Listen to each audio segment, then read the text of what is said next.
Israel has been left on high alert after a ballistic missile fired from more than 1,000 miles away in Yemen reached the center of the country for the first time.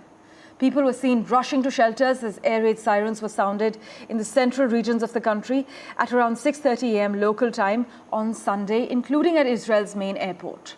But Israeli officials said parts of the missile fell in an unpopulated open area about 7 kilometers from their airport and that no injuries had been reported so far.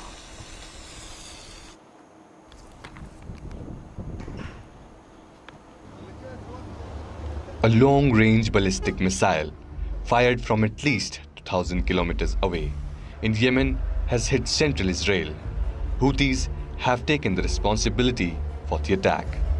After the incident, firefighters were putting out a brush fire near the city of Lod and saw broken glass at a train station in Modin. Both areas are southeast of Tel Aviv, Israel's commercial hub. Israel's Prime Minister Benjamin Netanyahu has warned Yemen's Houthi face a heavy price.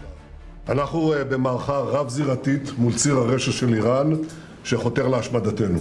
Yemen's Houthis have been launching attacks against Israel and its perceived interest in what they say is solidarity with Palestinians during the war between Israel and Hamas in Gaza Strip.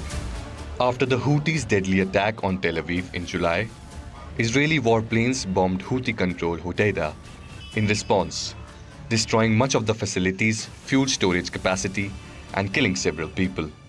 As the conflict in the Middle East expands, eyes are on how the international community will respond and whether the region is headed towards a broader, more destructive war.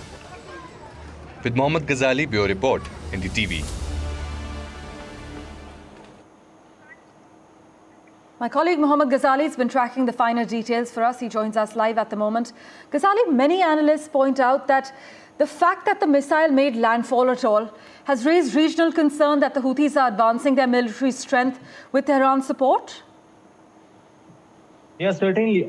You see what happened in July when one person was killed, a drone managed to penetrate into Israel's air defense system. And even yesterday, when this ballistic missile was launched from Yemen, initially there has been no such comment whether the Iron Dome arrow system of Israel's defense system managed to sort of strike it down or not. But some sources in the Israeli army were quoted saying that perhaps it managed to strike it down, and that is why some part of this ballistic missile fell in an open area. One of the parts hit a bridge area and also a railway station, a metro railway station called in the area called Modi'in. Now, what is more concerning is that despite Israel's retaliation against the Houthis in July itself by bombing their port and also killing several members of the Houthi group, it has not backed down. And that is a major concern, not just for Israel, but also countries like Saudi and UAE, because Saudi had launched a campaign against Houthis. Aerial attacks happened like 5-6 years ago.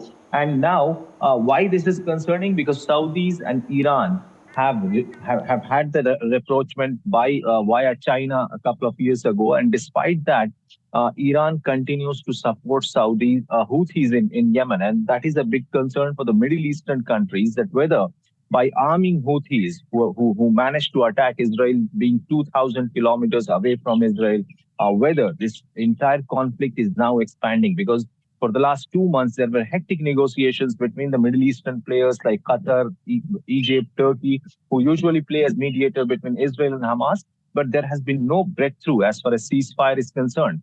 And Houthis who keep attacking Israel, who are attacking the Red Sea route, who have impacted the entire maritime security in that region, now continue to attack Israel. And Israel doesn't have any other option rather than retaliating or accepting a ceasefire proposal being floated by US and other Middle Eastern players.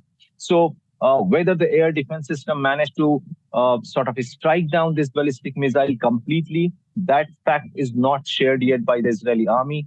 And whether the Houthis will continue to attack into Israel the way they did yesterday. So that is also a bigger concern for Israel, because Israel, as analysts say, that they can't afford to have a multi-front war, be it on the Lebanon side on their border, or with the Houthis, or with Hamas, which is ongoing for the last 1 year almost. Also, Ghazali, the Houthis announced that they used a new hypersonic ballistic missile that traveled over 2,000 kilometers in just 11 and a half minutes. What do we know about this new technology?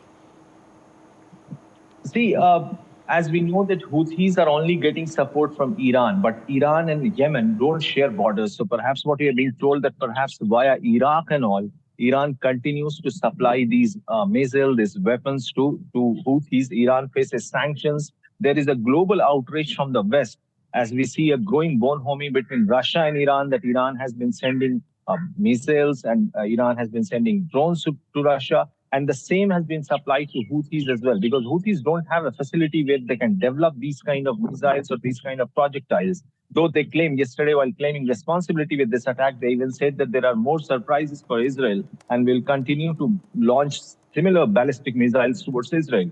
But the larger point is that how a small nation, which is blocked by its hostile neighbors like UAE, like Saudi, who are not providing them any aid in terms of arms and ammunition, how do they manage to receive such large and technologically superior kind of weapons, and from where? It is certainly Iran, because Iran continues to support them. Iran exports arms towards Syria, towards Lebanon, to all its proxy militias, and this is one of its team in the Middle East, in the Yemen area, where these are controlling it since 2014. So despite all the military action, what Israel did last month, a couple of months ago in July, or what Saudis and their joint forces with the Western powers have been trying to control Houthis, has certainly failed. And Houthis have time and again shown that they will continue with this attack until Israel accepts the peace plan, until accepts the ceasefire plan, which is being shared by the US. Until then, perhaps the situation will remain critical. And all these sanctions on Russia or even Iran has certainly not worked when it comes, or it has not proven detrimental when it comes to stopping these proxy militias from using weapons or launching attacks on Israel. Absolutely.